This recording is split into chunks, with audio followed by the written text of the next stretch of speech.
नमस्कार, मैं हूँ आमिर और शांडिल्य और आप देख रहे हैं लेवल अप बीपीएससी की यूट्यूब चैनल। कल हम लोगों ने हिस्ट्री की चैप्टर करी थी, जिसमें हम लोगों ने expansion of British in India का सेकेंड पार्ट देखा था। आज बारी है expansion of British in India का थर्ड लेक्चर। भारत में अंग्रेजों के विस्तार का तीसरा भाग हम देखने जा रहे हैं और ये लास्ट पार्ट है इस चैप्टर की। और उसके बाद हम लोग अगला चैप्टर देखेंगे कल से, जो है economic impact of British in India. अंग्रेजों का भारत में आने के बाद क्या उनका आर्थिक प्रभाव रहा, कैसे उन्होंने यहाँ के आर्थिक जो परिवेश रहा, जो इंडस्ट्री है, जो यहाँ का माहौल है, उसको पूर्णतः बदल दिया। उसको हम लोग अगले चैप्टर में देखेंगे, लेकिन आज जो हम ये देख रहे हैं वो लास्ट पार्ट है अंग्रेजों का भारत में विस्तार का। तो हम देखने के पहले आप क्वेश्चन स्टार्ट करने के पहले हम आपसे एक रिक्वेस्ट करना चाहेंगे कि सबसे पहले आप जो नए छात्र हैं वो सब्सक्राइब कर लें और नोटिफिकेशन का बेल बटन दबा दें, और उसके बाद जो है आप ज़्यादा से ज़्यादा लाइक करें और सब्सक्राइब शेयर करना ना भूलें। ज़्यादा से ज़्यादा बच्चों को शेयर करें इस वीडियोस को। चलिए स्टार्ट करते हैं आज का लेक्चर। बहुत जल्दी करंट अफेयर्स की भी सीरीज आने वाली है। हो सकता है कि अगले एक दो दिन के बाद से आपकी करंट अफेयर की सीरीज स्टार्ट हो जाए, तो आप ज़्यादा से ज़्यादा इस बात को अपने दोस्तों तक पहुँचाएँ और अपने-अपने सोशल मीडिया हैंडल पर इसको टैग करें। चलिए शुरू करते हैं आज के लेक्चर। आज का लेक्चर कुछ यूँ है, पहला क्वेश्चन ये है आपके सामने रहा। पहला क्वेश्चन है अ, पहला क्वेश्चन है, to whom was the treaty of Purandar related? Purandar की संधि किससे संबंधित है? पुरंदर की संधि, देखिए पुरंदर की संधि, दो पुरंदर की संधि हुई है, एक 1665 ईस्वी में, एक 1776 ईस्वी में। 1665 ईस्वी भी मराठा से संबंधित रहा है और 1776 ईस्वी का भी जो है संधि मराठा से ही संबंधित रहा है। देखेंगे कैसे। तो जो 1665 की संधि रही, जो 1665 की संधि रही, वो 1665 की संधि वो मुगल सुबेदार हैं जयसिंह, मुगल सुबेदार जयसिंह हैं, जयसिंह। और यह जयसिंह ने औरंगजेब की तरफ से जयसिंह ने मराठा के सबसे बड़े सूरमा शिवाजी, जिन्होंने मराठा राज्य की परिकल्पना की और उसकी स्थापना किया, उस उनके साथ ये संधि करी थी 1665 ईस्वी में। तो शिवाजी के साथ ये संधि हुई थी। लेकिन यहाँ पर हम बात कर रहे हैं तो कहीं ना, यहाँ पे भी मराठा है, यहाँ भी मराठा है, लेकिन ये जो पुरंदर की संधि की जो बात चल रही है, और अकॉर्डिंग टू द ऑप्शन अगर हम चेक करें तो यहाँ पे कहीं, यहाँ पे दिया है एंग्लो, यहाँ पे दिया एंग्लो, यहाँ पे दिया एंग्लो, यहाँ पे दिया एंग्लो। तो कहीं ना कहीं यहाँ पे अंग्रेजों की भूमिका दिखती है। तो हम उस पुरंदर की संधि की बात करेंगे जो 1 मार्च 1776 को हुई थी, जो 1 मार्च 1776 को हुई थी।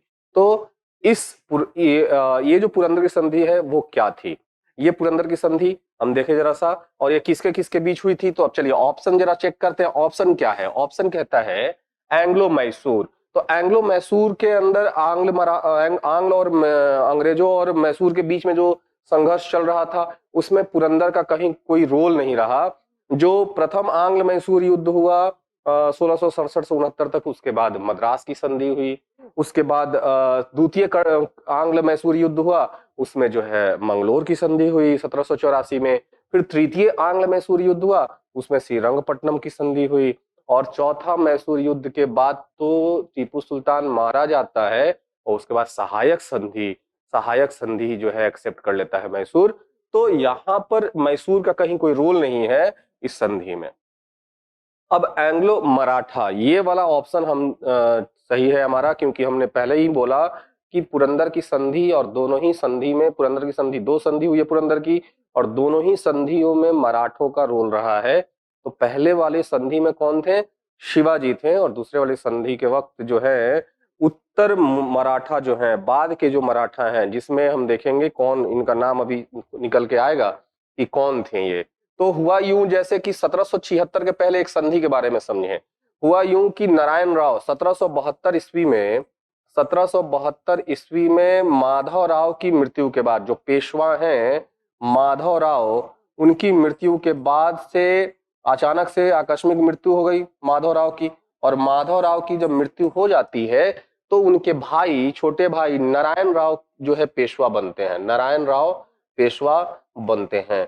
लेकिन नारायण राव जो है अभी पेशवाई को बहुत अच्छे से संभाल भी नहीं पाते हैं। तब तक होता ये है कि इनके चाचा माधवराव और नारायण राव दोनों के चाचा जो हैं रघुनाथ राव, जो स्वयं ही पेशवा बनना चाहते थे, रघुनाथ राव ने इनकी हत्या करवा दी, नारायण राव की हत्या करवा देते हैं।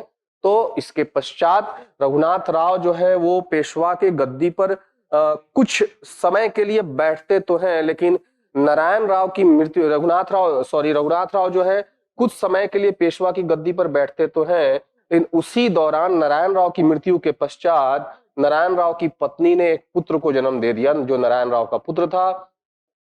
अब असली उत्तराधिकारी तो यहाँ पे भले ही तुरंत का एकदम बॉर्न बेबी है, एकदम तुरंत जो है जन्मा बच्चा है, लेकिन वो किस शासन के बारे में क्या जानता है। लेकिन उसके बावजूद भी जो नारायण राव के समर्थक वर्ग हैं, जो वो क्या चाहते हैं, अब नारायण राव के पुत्र को गद्दी पर बैठाना चाहते हैं। तो उन्होंने रघुनाथ राव को हटा करके, रघुनाथ राव जो है पेशवाई से हट जाएगा और पुत्र को घोषित कर दिया जाएगा नया पेशवा, और 12 व्यक्तियों का, 12 मराठा सरदारों का एक कमिटी बनेगा, जिसको 12 भाई काउंसिल या समिति कहा गया। तो ये नाना फडणवीस के नेतृत्व में, क्या किसके नेतृत्व में, नाना फडणवीस के नेतृत्व में जो है ये 12 भाई काउंसिल काम करेगा। किसके तरफ से, नारायण राव के पुत्र की तरफ से। ये कौन था नारायण राव का पुत्र, माधवराव नारायण राव थे ये, ठीक है। बाद में ये आत्महत्या भी कर लेंगे। तो नाना फडणवीस जो है वो संभालते हैं पेशवा की तरफ से शासन, और रघुनाथ राव भाग करके चला जाता है अंग्रेजों के पास और अंग्रेजों से कर लेता है सूरत की संधि, जिसके बदले में अंग्रेजों ने उन्हें आश्वासन दिया कि हम आपको गद्दी पर बैठाएंगे पेशवा के। तो यहां पर क्या होगा, यहां पर अंग्रेजों ने इनके साथ कर ली सूरत की संधि। कब, 1775 में। सूरत की संधि कब करी, 1775 में। और 1775 में सूरत की संधि करने के पश्चात इनको क्या मिला, अंग्रेजों को क्या मिला, अंग्रेजों को मिला सालसेट और बसीन, जिसको आज के समय में वसई भी कहा जाता है। तो सूरत की संधि होगी 1775 में, सूरत की संधि होगी। और सूरत की संधि कब होगी, 1775 में। किसके किसके बीच, रघुनाथ राव और बंबई सरकार के बीच में, बंबई सरकार के बीच में हम ये जो है वो ये संधि होगी। और संधि में क्या होगा कि अंग्रेजों को क्या मिल जाएगा, सालसेट और बसीन। इसके अतिरिक्त सालसेट और बसीन, इसके अतिरिक्त भड़ोच जो है, भरूच जिसको कहा जाता है, भरूच से होने वाली आय जो है, इन भरूच से होने वाली आय किसको मिलनी थी, भरूच से होने वाली आय अंग्रेजों को मिलनी थी। चलो ठीक है, यहां तक समझ लिए तुम लोग। तो अब आगे बढ़ते हम लोग। अब इसमें क्या सीन था कि इसके बदले रघुनाथ राव को क्या मिलना था, रघुनाथ राव को बंबई सरकार ने वायदा किया कि हम आपको 2500 सैनिक देंगे, और इस 2500 सैनिकों का खर्चा आपको खुद वहन करना पड़ेगा, रघुनाथ राव को वहन करना पड़ेगा। लेकिन ये अनुशासित यूरोपियन सेना थी, 2500 सेना एक बड़ी से बड़ी मध्यकालीन भारतीय सेनाओं को हराने के लिए काफी थी, और इनको जो है 2500 सैनिक दिए गए। तो रघुनाथ राव इन 2500 सैनिक और एक अंग्रेज कप्तान के नेतृत्व में हमला करता है और मराठों को पराजित करता है। ये खुद भी मराठा है, लेकिन जो इनके दुश्मन हैं उनको पराजित करता है। लेकिन इसके बावजूद भी पुणे पर नाना फडणवीस का ही अधिकार बना रहा, जो पेशवा पहले के थे उनका ही अधिकार बना रहा। अब यहां पर एक चीज निकल के आई कि सूरत की संधि को अस्वीकार कर दिया बंगाल के गवर्नर जनरल, क्योंकि उस समय बंगाल के गवर्नर जनरल हो चुके थे, रेगुलेटिंग एक्ट 1773 आ चुका था।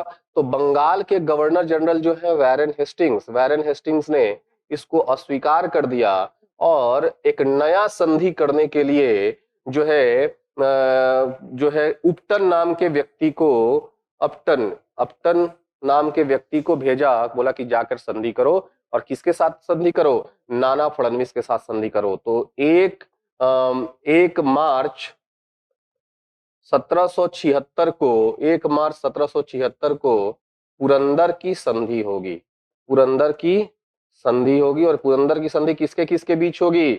पूना और कलकत्ता काउंसिल। यहाँ पे हम कलकत्ता काउंसिल कहेंगे, है ना, कल काउंसिल बन चुका था ये, तो कलकत्ता काउंसिल के बीच में ये संधि होगी पुणे। और इसमें क्या हुआ, तो अंग्रेजों ने जो कलकत्ता काउंसिल की तरफ से जो जिन्होंने संधि किया, उन्होंने वायदा किया कि हम रघुनाथ राव का पक्ष नहीं लेंगे, हम रघुनाथ राव का पक्ष नहीं लेंगे। रघुनाथ राव को पेंशन देकर के उनको एक जगह शिफ्ट कर दिया गया कि आप यहीं पे रहिए, आपको किसी भी तरह से पेशवा बनने का हक नहीं है। दूसरा, जो सालसेट और बसीन मिला था और भरूच से होने वाली आय थी, वो बरकरार रही, वो अंग्रेजों को ही बरकरार रही। जो रघुनाथ राव ने वायदा कर दिया था सूरत की संधि में, उसको नाना फडणवीस ने खत्म करने की कोशिश नहीं की। बोला ठीक है, आपको रघुनाथ राव ने यह वायदा कर दिया है तो इसकी आय आप ही की होएगी, ठीक है। और कलकत्ता काउंसिल की तरफ से अंग्रेजों ने, जो वारेन हेस्टिंग्स है, उन्होंने जो पेशवा हैं माधवराव नारायण राव, उनका समर्थन कर दिया। अब पुरंदर की संधि के खिलाफ बंबई सरकार हो जाएगी, बोलेगी नहीं, हमारा ही संधि लागू होगा, हमारा ही संधि सही है, पुरंदर की संधि हम एक्सेप्ट नहीं करेंगे। जबकि देखा जाए तो बंबई एक तरह से बंगाल के अंदर में आ चुका था, सबऑर्डिनेट हो चुका था। इसके बावजूद भी बंबई सरकार अड़ गई और उन्होंने अपनी सूरत की संधि को कंफर्म कराने के लिए लंदन भेज दिया कोर्ट ऑफ डायरेक्टर्स के पास, और वहां से कंफर्म भी करा लिया। तो हम देखेंगे क्या कि जब सूरत की संधि वहां से कंफर्म हो जाएगी तो पुरंदर की संधि फिर अमान्य हो जाएगी, पुरंदर की संधि अमान्य हो जाएगी और वापस से बंबई सरकार रघुनाथ राव का पक्ष लेकर के उनके खिलाफ युद्ध का, पुणे के खिलाफ युद्ध का ऐलान कर देगी और फुल फ्लेज में प्रथम आंग्ल मराठा युद्ध स्टार्ट हो जाएगा। तो ये थी पुरंदर की संधि। पुरंदर की संधि किससे संबंधित है? एंग्लो मराठा से संबंधित है। एंग्लो मराठा, ये आंग्ल मराठा से संबंध रखता है पुरंदर की संधि। चलते हैं अगले क्वेश्चन पे। ओके, देखिए आगे क्वेश्चन। चल, अगला क्वेश्चन क्या कहता है? अगला क्वेश्चन कुछ यूं है, कुछ यूं है अगला क्वेश्चन। तो क्या है? ये रहा आपके सामने question number 2। Which Maratha power did not take part in the Anglo Maratha war? किस मराठा शक्ति ने आंग्ल मराठा युद्ध में भाग नहीं लिया? तीन मराठा युद्ध होंगे, तीन आंग्ल मराठा युद्ध होंगे। प्रथम आंग्ल मराठा युद्ध 1775 से 82 तक। द्वितीय आंग्ल मराठा युद्ध कब होगा? 1803 से 5 तक। और तृतीय आंग्ल मराठा युद्ध 1818 में। तो प्रथम आंग्ल मराठा युद्ध कब से, ये आपके पास होना चाहिए। मैच द फॉलोइंग पूछ दिया तो क्या करेंगे आप? प्रथम आंग्ल मराठा युद्ध, ठीक है। प्रथम आंग्ल मराठा युद्ध कब से कब तक हुआ? कब से कब तक? ये युद्ध हुआ 1775 से 82 तक, 7 सालों तक। फिर द्वितीय आंग्ल मराठा युद्ध, द्वितीय आंग्ल मराठा युद्ध कब से कब तक हुआ? ये 1803 से 1805 तक, ठीक है। और तृतीय आंग्ल मराठा युद्ध और फाइनल तृतीय अंग, इसके बाद से सारी शक्ति खत्म हो गई मराठों की, आंग्ल मराठा युद्ध। तो ये क्या था? 1818 में, ठीक है। अब इसके समय में कौन से गवर्नर जनरल थे? इसके समय में गवर्नर जनरल थे वैरेन हेस्टिंग्स। इसके प्रथम आंग्ल मराठा युद्ध के समय में कौन था? वैरेन हेस्टिंग्स, ठीक है। उसी तरह से द्वितीय आंग्ल मराठा युद्ध के समय में कौन था? लॉर्ड वेलेजली था, लॉर्ड वेलेजली था, वेलेजली था। और तृतीय आंग्ल मराठा युद्ध के समय में कौन था? लॉर्ड हेस्टिंग्स था, लॉर्ड हेस्टिंग्स। तो बोला जाए कि फाइनली किसने हराया मराठों को? फाइनली किसने हराया? लॉर्ड हेस्टिंग्स ने हराया, है ना। चलिए, तो अब इसमें हम संधि, पहली संधि तो क्लियर है। पहली प्रथम आंग्ल मराठा युद्ध में कौन कौन सी संधि हुई है? प्रथम आंग्ल मराठा युद्ध में, प्रथम आंग्ल मराठा युद्ध में जो संधि हुई है वो पहली संधि हुई है प्रथम आंग्ल मराठा युद्ध। ये अलग से मैं नोट डाउन करवाता हूं, एक मिनट। प्रथम आंग्ल मराठा युद्ध में जो संधि हुई है, ये नोट डाउन कर लो, ये काम आएगा मैच द फॉलोइंग अगर पूछ दिया तो। तो प्रथम आंग्ल मराठा युद्ध 1775 से 82 के बीच में जो संधि हुई, पहली संधि कौन सी हुई? पहली संधि हुई सूरत की संधि, पहली संधि हुई सूरत की संधि। 1700 75 में। फिर दूसरी संधि हुई पुरंदर की संधि। दूसरी संधि कौन सी हुई? पुरंदर की संधि। पुरंदर की संधि हुई कब हुई? 1776 में। फिर संधि हुई बड़गांव की संधि। बड़गांव की संधि। इस संधि में अंग्रेजों को अपमानजनक संधि करनी पड़ी 1779 में। और फाइनली महादजी सिंधिया के मध्यस्थता से जो संधि हुई वो कौन सी संधि हुई? वो संधि थी आपकी सालबाई की संधि। कौन सी संधि? सालबाई की, ठीक है, 1782 ईस्वी में। तो इस प्रकार से इसमें 4 संधि देखने को मिलेगा प्रथम आंग्ल मराठा युद्ध में, ठीक है। उसके बाद द्वितीय आंग्ल मराठा युद्ध में चलते हैं। तो द्वितीय आंग्ल मराठा युद्ध में कौन सी संधि हुई? द्वितीय आंग्ल मराठा युद्ध में द्वितीय आंग्ल मराठा युद्ध 1803 से 1805। तो पहला हुआ बसीन की संधि। बसीन की संधि आपको पता है, ये पिछले लेक्चर्स में हो चुका है। किसके किसके बीच? बाजीराव द्वितीय और आपके अंग्रेजों के बीच में, अंग्रेजों के मध्य 1802 में। इस संधि से क्या हुआ? बाजीराव जो है पेशवा ने सहायक संधि स्वीकार कर ली। लॉर्ड वेलेस्ली था ना, तो सहायक संधि क्या की? स्वीकार कर ली। अगला क्या किया इन्होंने? दूसरी संधि हुई जब भोसले हारेंगे, भोसले की पराजय हो गई, तो देवगांव की संधि होगी। देवगांव की संधि होगी, ठीक है।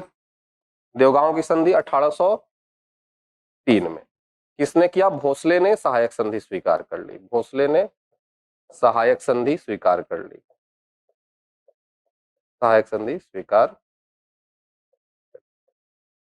और तीसरा जो है इसके अंदर, तीसरी संधि हुई सुरजी अर्जन गांव की संधि, जहां पे सिंधिया हारेंगे। सुरजी अर्जन गांव की संधि 1804 में। और ये क्या है? इसमें क्या किया? सिंधिया ने सहायक संधि स्वीकार कर ली। सहायक संधि स्वीकार कर ली। तो इस प्रकार से हमने देखा कि ये द्वितीय आंग्ल मराठा युद्ध में ये संधियां हुई हैं। पहला बसीन की संधि, इसमें किसने संधि स्वीकार कर ली? सहायक संधि, पेशवा ने। दूसरी जो है देवगांव की संधि हुई 1803 में, भोसले ने स्वीकार कर ली संधि को, सहायक संधि को। और तृतीय जो है सुरजी अर्जन गांव की संधि हुई, जिसमें हमारे सिंधिया साहब ने सहायक संधि स्वीकार कर ली है। अब तृतीय आंग्ल मराठा युद्ध में चलते हैं। तृतीय आंग्ल मराठा युद्ध में कौन कौन सी संधियां हुई हैं? तृतीय आंग्ल मराठा युद्ध, तृतीय आंग्ल मराठा युद्ध 1818 में, ठीक है। तो पहली संधि जो होगी वो पूना की संधि होगी, जिसमें पूना की संधि 1800, इनफैक्ट 1800 ये जो है 17 में होगी पूना की संधि, ठीक है। उसके बाद जो है आपकी पूना की संधि में क्या हुआ कि पेशवा साहब ने अपनी पेशवाई त्याग दी। जो पुणे के रेजिडेंट हैं, जो पूना का जो रेजिडेंट है एलिफिंस्टन, पूना का जो रेजिडेंट है अंग्रेज अधिकारी है, क्या नाम है इसका? एलिफिंस्टन। इसने क्या किया? पेशवा जो है बाजीराव द्वितीय, उनको मजबूर किया कि आप अपनी पेशवाई त्यागेंगे, अपनी प्रधानता त्यागेंगे और अपनी सारी जो है राइट्स को त्यागेंगे, तो पुणे की संधि होगी। वैसे ये चाहते नहीं थे पेशवाई त्यागना, इसके कारण से ये युद्ध का ऐलान भी कर देंगे और इस युद्ध में पराजित भी होंगे लगातार।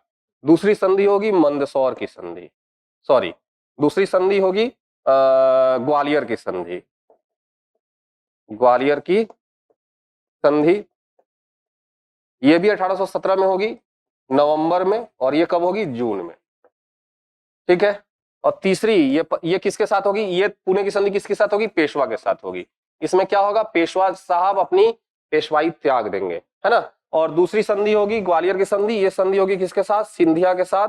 सिंधिया साहब दौलत राव सिंधिया है, इस समय दौलत राव सिंधिया है, महादजी सिंधिया नहीं है, दौलत राव सिंधिया है। सिंधिया के साथ ये संधि होगी। इसमें इन्होंने पिंडारियों के खिलाफ जो है सहायता करने का वचन दिया। अब पिंडारी शब्द कहाँ, पिंडारी जो है ये लुटेरे थे जो अलग अलग युद्ध में एक मर्सनरी के रूप में कार्य करते थे पेशवा के लिए और पेशवा की तरफ से युद्ध लड़ते थे, लेकिन थे ये डाकू टाइप के। तो अब फिर अंग्रेजों को परेशानी हो रही थी पिंडारियों से, तो उन्होंने मराठों को बोला कि पिंडारियों का दमन करो, पिंडारियों को खत्म करो। पेशवा ने मना कर दिया, मराठों ने मना कर दिया और यही कारण रहा सबसे बड़ा तृतीय आंग्ल मराठा युद्ध का, पिंडारी। तो इसमें क्या होगा, ग्वालियर की संधि में क्या होगा, ग्वालियर की संधि में सिंधिया साहब मदद करने का वचन देंगे कि हाँ ठीक है, सहायक संधि तो पहले से ही एक्सेप्ट कर लिया इन्होंने, तो इन्होंने मदद करने का वचन दिया कि हाँ पिंडारियों के खिलाफ हम मदद करेंगे आपकी। और अगला है मंदसौर की संधि। मंदसौर की संधि जो है कब होगी, आपकी 1818 में होगी। किसके साथ होगी, ये होगी होलकर के साथ, और फाइनली होलकर ने भी सहायक संधि स्वीकार कर ली है।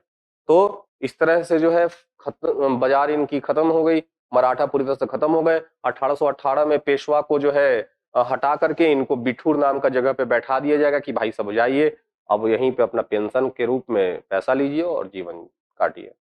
तो इस तरह से मराठा टोटली जो है किसका पार्ट हो जाएगा, अंग्रेजों का पार्ट हो जाएगा। तो ये 3 संधियां स्पेशली याद रखना है तृतीय आंग्ल मराठा युद्ध में। ठीक है, आगे क्वेश्चन पे आते हैं। तो अब इसमें सबका तो नाम आ ही गया ना, सबका नाम तो आ ही गया, किसका किसका नाम था, क्या आप बोल रहे कि किस मराठा शक्ति ने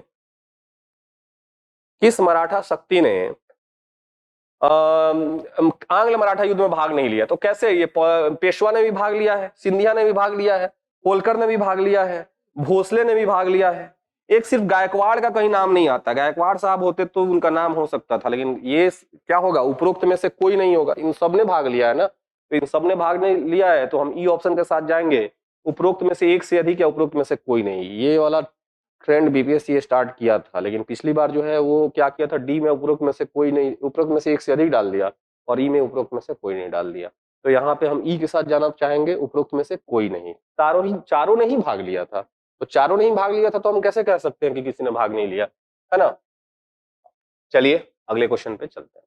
ठीक है, चलिए अगला क्वेश्चन क्या कहता है, अगला क्वेश्चन कुछ यूं है। ओके, अगला क्वेश्चन कुछ यूं है कि which Maratha sought help from the British to get the post of Peshwa which result in the first Anglo-Maratha war। किस मराठा ने पेशवा का पद पाने के लिए अंग्रेजों से मदद मांगी, जिसके परिणाम स्वरूप प्रथम आंग्ल मराठा युद्ध हुआ। अभी कहानी सारी हो गई, इसके पहले वाले लेक्चर में भी मैंने इन सब बातों को बताया है कि रघुनाथ राव ने पेशवा बनने के लिए अपने भतीजे की हत्या की और फाइनली वो अंग्रेजों के पास भाग करके सूरत की संधि करके और अंग्रेजों से सहायता मांगेंगे।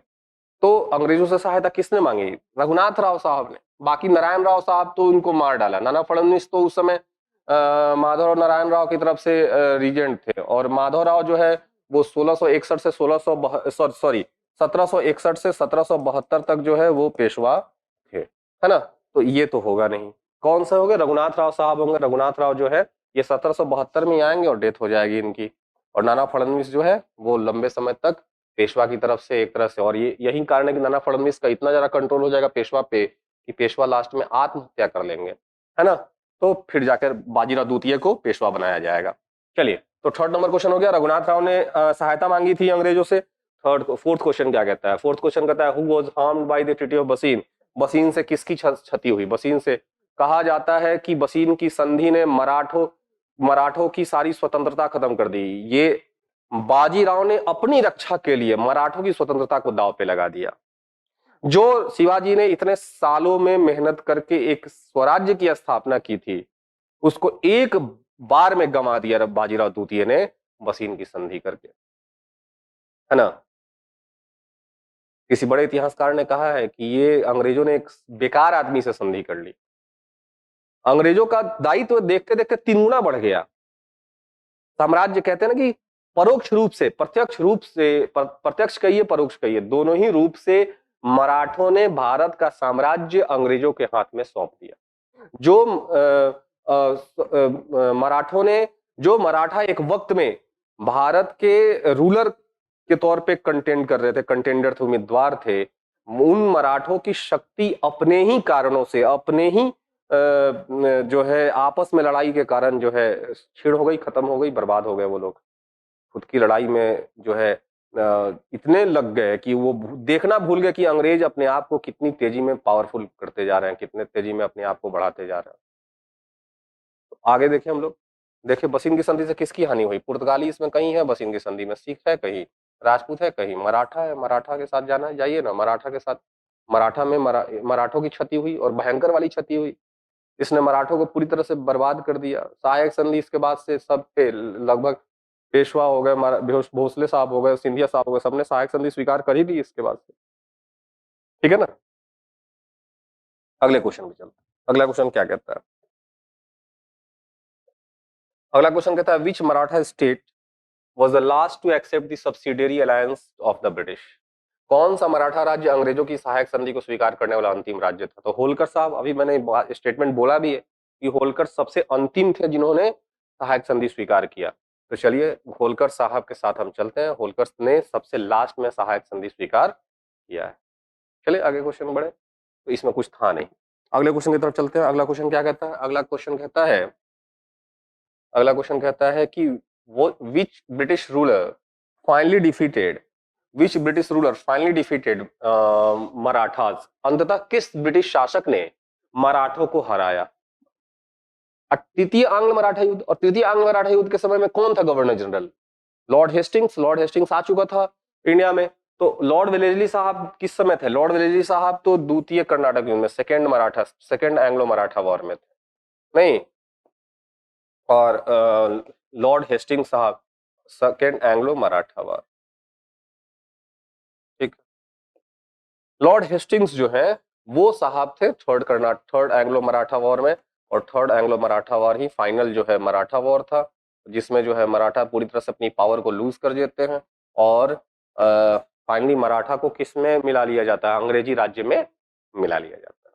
चले आगे बढ़ते हैं। तो ये क्वेश्चन कुछ बहुत ट्रेंडी क्वेश्चन है, एग्जामिनेशन में आने के लायक तो है, लेकिन बीपीएससी में ऐसे क्वेश्चन पूछे जाते रहे हैं, इसमें कोई शक नहीं है। बीपीएससी में इस तरह का क्वेश्चन पूछा जाता रहा है और आगे भी पूछा जाता रहेगा।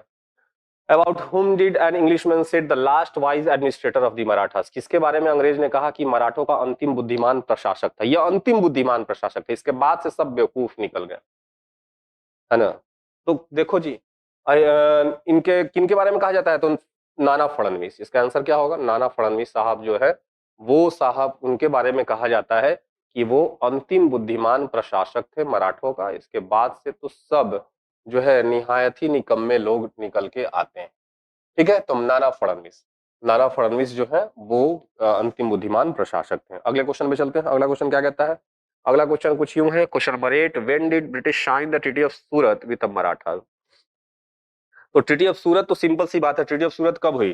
ट्रीटी ऑफ सूरत 1775 में हुई। डेट के साथ दिया है, तो डेट 1775 के साथ कौन सा डेट है? 7 मार्च। चलिए ठीक है, 7 मार्च 1775 को सूरत की संधि हुई। और सूरत की संधि लास्ट मैंने बता भी दिया कि सूरत की संधि के अंदर हुआ क्या था।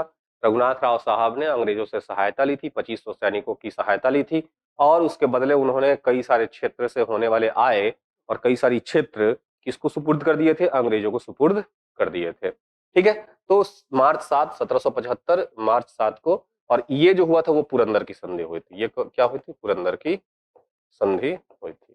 ठीक है, चलिए आगे बढ़ते हैं। अगला क्वेश्चन क्या कहता है? क्वेश्चन नंबर 9 है। क्वेश्चन नंबर 9 क्या कहता है? क्वेश्चन नंबर 9 कहता है, क्वेश्चन नंबर 9 कुछ यूं है कि विच of the following pair is incorrect?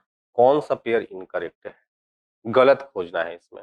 याद रखिएगा, इन शब्दों पर खास जो ध्यान रहना चाहिए, खास जोर रहना चाहिए। जब करेक्ट, इनकरेक्ट, सत्य और असत्य की बात आ जाए तो उस समय केयरफुल होकर के चूज करें आंसर, क्योंकि थोड़ी सी माइनर मिस्टेक से आप लूज कर जाएंगे मार्क्स 1.25। ऑप्शन ए कहता है विच of the following pair is incorrect? कौन सा इसमें गलत है? तो first Anglo Mysore war, treaty of Madras, प्रथम आंग्ल मैसूर युद्ध, मद्रास की संधि। इस लेक्चर की शुरुआत में ही मैंने चारों संधियों के बारे में बताया था। तो क्या होगा? प्रथम आंग्ल मैसूर युद्ध, मद्रास की संधि सही है। इसके साथ 1759 में यह संधि हुई थी।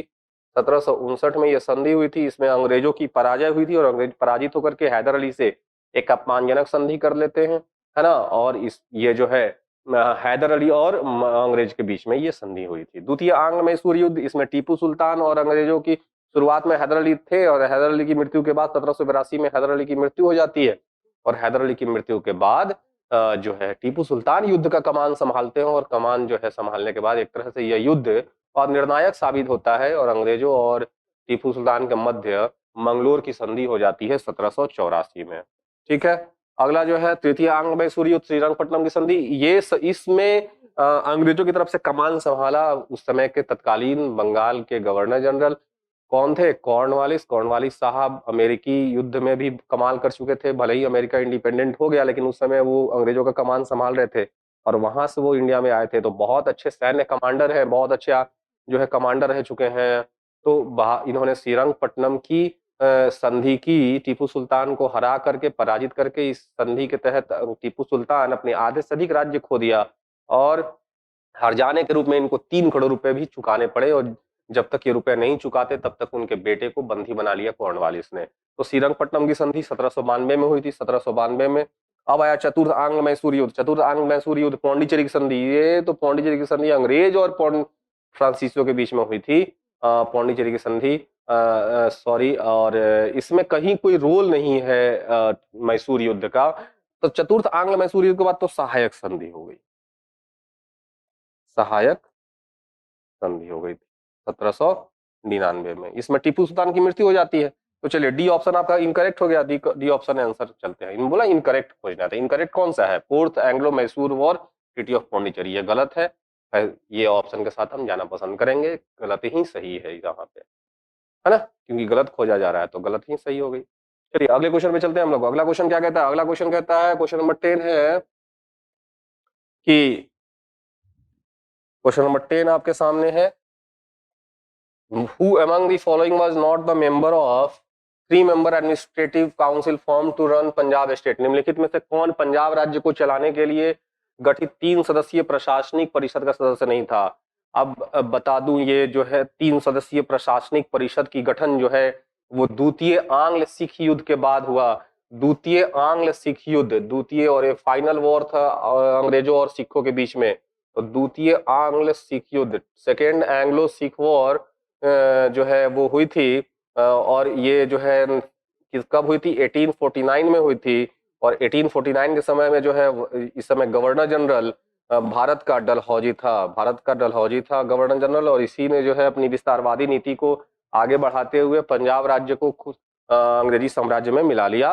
हुआ यूं कि द्वितीय आंग्ल सिख युद्ध सिखों के विद्रोह के बाद स्टार्ट होगा, जब अंग्रेजों ने सिखों की जो रानी थी, जो राजमाता थी रानी जिंदन से एक तरह से दुर्व्यवहार किया। उनको वायदा किया गया था 1.5 लाख रुपए प्रति वर्ष जो है देने का पेंशन, जबकि उनको घटा करके 48,000 कर दिया गया। इसके अलावा अंग्रेजों ने रानी जिंदन के कई सारे गहने और खजाने अपने पास रख लिए थे और इसके अलावा मुल्तान के गवर्नर को भी हटाने की कोशिश की अंग्रेजों ने, जिसके बाद जो है सिखों ने और जनता ने विद्रोह कर दिया अंग्रेजों के खिलाफ और ये एक बहाना हाथ लगा अंग्रेजों के कि इसी बहाने अब पंजाब राज्य को मिला लिया जाए।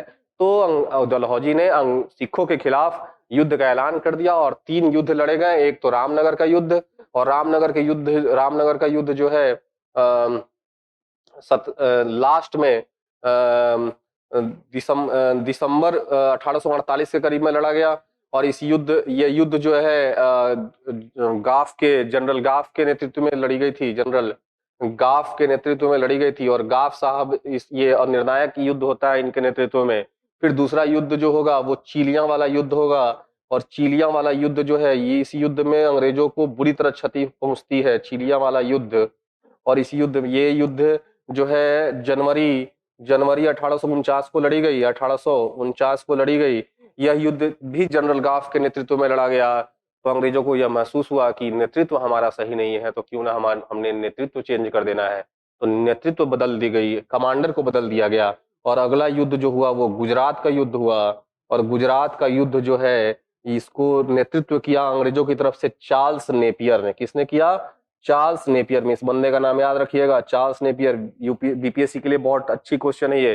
तो चार्ल्स नेपियर साहब ने गुजरात के युद्ध का नेतृत्व किया और इस युद्ध में सिख बुरी तरह पराजित होते हैं और पराजय के बाद मार्च 1849 में पंजाब को मार्च 1849 में पंजाब को अंग्रेजी राज्य में मिला लिया जाता है। और जो राजा हैं, राजा दिलीप सिंह, अंतिम सिख राजा, अंतिम सिख जो रूलर हैं, अंतिम सिख रूलर कौन है? अंतिम सिख रूलर जो है सिख रूलर कौन थे? राजा दिलीप सिंह। राजा दिलीप सिंह को 5 लाख का पेंशन दे करके भेज दिया गया इंग्लैंड। इंग्लैंड में शिक्षा ग्रहण करने के लिए चले जाते हैं और वहां पर जाकर के दिलीप सिंह साहब ईसाई धर्म ग्रहण कर लेते हैं। कौन सा? ईसाई धर्म ग्रहण कर लेंगे, लेकिन फिर पुनः ये वापस भारत आएंगे और अपना हिंदू धर्म सिख धर्म वापस से ग्रहण करेंगे। फिर वहां पर जब तक रहते हैं वहां पर जमींदार की तरह रहते हैं और ईसाई धर्म इन्होंने ग्रहण कर लिया है और 5 लाख रुपए पेंशन के साथ इनको इंग्लैंड भेजा जाता है। तो यहाँ पर मार्च 1849 में अंग्रेजी साम्राज्य में मिला लिया जाता है सिख और सिख राज्य, और पंजाब राज्य कहें या सिख राज्य कहें। और इसके बाद सिख राज्य को, पंजाब राज्य को चलाने के लिए 3 सदस्यीय परिषद की गठन की जाती है, जिसमें पहले जो मेंबर होते हैं वो होते हैं हेनरी लॉरेंस, और दूसरे मेंबर होते हैं जॉन लॉरेंस, और जॉन लॉरेंस के बाद तीसरे मेंबर होते हैं चार्ल्स मेसन। तो पहला है हेनरी लॉरेंस। हेनरी लॉरेंस जो है, इनको, हेनरी लॉरेंस को एडमिनिस्ट्रेशन दिया जाता है कि आप प्रशासन चलाइए, एडमिनिस्ट्रेशन दिया जाता है। ये भी पूछ सकता है मैच द फॉलोइंग में कि किसको क्या दिया गया था? प्रशासनिक व्यवस्था जो देखनी थी वो किसको देखनी थी? हेनरी लॉरेंस को देखनी थी। दूसरा जो है वो जॉन लॉरेंस, इन्हीं के भाई हैं जॉन लॉरेंस साहब को भू राजस्व दिया गया, रेवेन्यू दिया गया, लैंड रेवेन्यू दिया गया। कहाँ क्या दिया गया? लैंड रेवेन्यू व्यवस्था देखनी थी। लैंड रेवेन्यू की व्यवस्था किसको देखनी थी? भू राजस्व की व्यवस्था देखनी थी इनको। और तीसरा जो है वो देखना था चार्ल्स मेसन साहब जो हैं, उनको दिया गया जुडिशियरी, न्याय व्यवस्था देखना था। इनको क्या देखना था? जुडिशियरी देखना था, न्याय व्यवस्था देखना था। तो इस तरह से 3 सदस्यीय एक प्रशासनिक कमेटी की गठन की गई और इसमें 3 मेंबर थे। हेनरी लॉरेंस जिनको जो प्रशासन देख रहे थे, जॉन लॉरेंस जो लैंड रेवेन्यू भू राजस्व देख रहे थे, और चार्ल्स मेसन जुडिशियरी देख रहे थे। अब प्रश्न यहाँ पे आते हैं, निम्नलिखित में से कौन सा पंजाब राज्य को चलाने के लिए गठित 3 सदस्यीय प्रशासनिक परिषद का सदस्य नहीं था? तो जॉन लॉरेंस थे। अब नहीं था पूछ रहा है, तो जो नहीं होगा उसको खोजना है। जॉन लॉरेंस थे, हाँ थे, तो आंसर नहीं होगा। हेनरी लॉरेंस थे, हाँ थे, आंसर नहीं होगा। चार्ल्स मेसन थे, हाँ थे, आंसर नहीं होगा। चार्ल्स नेपियर साहब ने गुजरात के युद्ध का नेतृत्व किया था। यहाँ पे आंसर क्या होगा? चार्ल्स नेपियर होगा। चार्ल्स नेपियर साहब वो व्यक्ति थे जो ये 3 सदस्यीय परिषद का मेंबर नहीं थे। तो आगे बढ़ते हैं हम लोग। चार्ल्स नेपियर साहब हो गया। अब आगे बढ़ते हैं। आगे बढ़ने के साथ हम क्वेश्चन नंबर 11 पे, 11 नंबर क्वेश्चन पे चलते हैं और देखते हैं क्या कहता है क्वेश्चन नंबर 11। ओके ओके, तो ये रहा आपके सामने क्वेश्चन नंबर 11। देखिए जरा सा कि क्या है ये। Okay okay okay okay okay, which of the following is related with the life of Hyder Ali? निम्नलिखित में से किसका संबंध हैदर अली के जीवन से है? अब ये 4 ऑप्शन दिए हुए हैं और चारों को देखना है कि क्या ये हैदर अली के जीवन से संबंधित है, और जो है वो है और जो नहीं है वो नहीं है। उसमें से कौन सा? डिंडीगुल है, डिंडीगुल है। 1755 में सबसे पहले यहीं के तो प्रशासक बनते हैं। जो नंजराज है, मैसूर के प्रधानमंत्री नंजराज ने इन्हें डिंडीगुल का ही जो है प्रशासक नियुक्त किया था और डिंडीगुल में ही इन्होंने फ्रांसीसियों की मदद से एक आधुनिक शस्त्रागार खोला था, स्थापित की थी। दूसरा खांडे राव, तो खांडे राव साहब इनके सलाहकार थे, ये भी इनसे संबंध रखता है। हाँ, एक ब्राह्मण को इन्होंने सलाहकार रखा था, पढ़े लिखे व्यक्ति को अपना सलाहकार रखा था, क्योंकि हैदर अली स्वयं ही निरक्षर व्यक्ति थे और अनपढ़ व्यक्ति थे। नंजराज भी इनसे संबंध रखते हैं, क्योंकि नंजराज के सेना में ही ये सबसे पहले भर्ती हुए थे और नंजराज ने ही इन्हें डिंडीगुल का भी प्रशासक बनाया था और नंजराज ने ही इन्हें मैसूर का सेनापति भी बनाया था और यही हैदर अली ने नंजराज को बाद में मार डाला था। तो नंजराज भी इनके जीवन से संबंध रखते हैं। वेदनूर पे इन्होंने अधिकार करके इस शहर का नाम हैदरनगर कर दिया था। वेदनूर पे अधिकार करके इन्होंने शहर का नाम क्या कर दिया था? हैदरनगर कर दिया था। तो देखा जाए तो चारों ही जो है इनके जीवन से संबंध रखते हैं। तो ई ऑप्शन के साथ चलिए, ई ऑप्शन उपरोक्त में से एक से अधिक के साथ हम चलते हैं। ई ऑप्शन हमारा सही है, क्योंकि चारों ही हैदर अली के जीवन से संबंध रखता है। चलिए अगले क्वेश्चन पे चलते हैं। अगला क्वेश्चन क्या कहता है? अगला क्वेश्चन 11 नंबर 12, क्वेश्चन नंबर 12 है। क्वेश्चन नंबर 12 कुछ यूं है आपके सामने, इसके भाव, इसके इमोशंस, इसके मनोभाव को समझने की कोशिश करेंगे। Who became British resident? Who became British resident of Punjab after defeat of Sikhs in First Anglo-Sikh War? प्रथम आंग्ल सिख युद्ध में सिखों के हार के बाद पंजाब का ब्रिटिश रेजिडेंट होगा, ये ट्रांसलेशन में गलती होगी, रेजिडेंट जो है वो कौन था? रेजिडेंट क्या था? रेजिडेंट एक अधिकारी हुआ करता था जो स्थानीय शासकों के दरबार में रहता था और स्थानीय शासकों को शासन चलाने में मदद करता था बिना किसी आंतरिक हस्तक्षेप के। यह हंसने वाली बात है क्योंकि आंतरिक हस्तक्षेप तो वो करते ही रहते थे, है ना। तो कहते थे अंग्रेज कि हम आपके मामलों में आंतरिक हस्तक्षेप नहीं करेंगे, लेकिन कितना करते थे यह सबको पता है। तो ये साहब कौन थे जो ब्रिटिश रेजिडेंट बनेंगे? John Lawrence, Henry Lawrence, Charles Mason, Victor जैकमा। तो यहाँ पर जॉन लॉरेंस साहब नहीं, हेनरी लॉरेंस सबसे पहले बनेंगे ब्रिटिश रेजिडेंट। कब बनेंगे? ये बनेंगे प्रथम आंग्ल सिख युद्ध के बाद। प्रथम आंग्ल सिख युद्ध के पश्चात जो है इन्हें बनाया जाएगा क्या? British resident. जो ट्रीटी ऑफ अमृतसर होगी, अमृतसर की, sorry, treaty of Lahore, not Amritsar, treaty of Lahore. तो ट्रीटी ऑफ लाहौर के बाद इन्हें सिखों के दरबार में क्या बना दिया जाएगा? ब्रिटिश रेजिडेंट बनाया जाएगा। और ये विक्टर जैकमा साहब एक यात्री थे, फ्रांसीसी यात्री थे, जिन्होंने रंजीत सिंह को क्या बोला है? नेपोलियन बोनापार्ट से तुलना किया है कि ये एशिया का नेपोलियन बोनापार्ट है। ठीक है, नेपोलियन बोनापार्ट से इनकी तुलना की गई है रंजीत सिंह को। ठीक है, अब आगे बढ़ते हैं हम लोग, आगे बढ़ते हैं। अगला क्वेश्चन क्या कहता है? अगला क्वेश्चन कुछ यूं है, क्वेश्चन नंबर 13। क्वेश्चन नंबर 13 कहता है कि which of the following sorry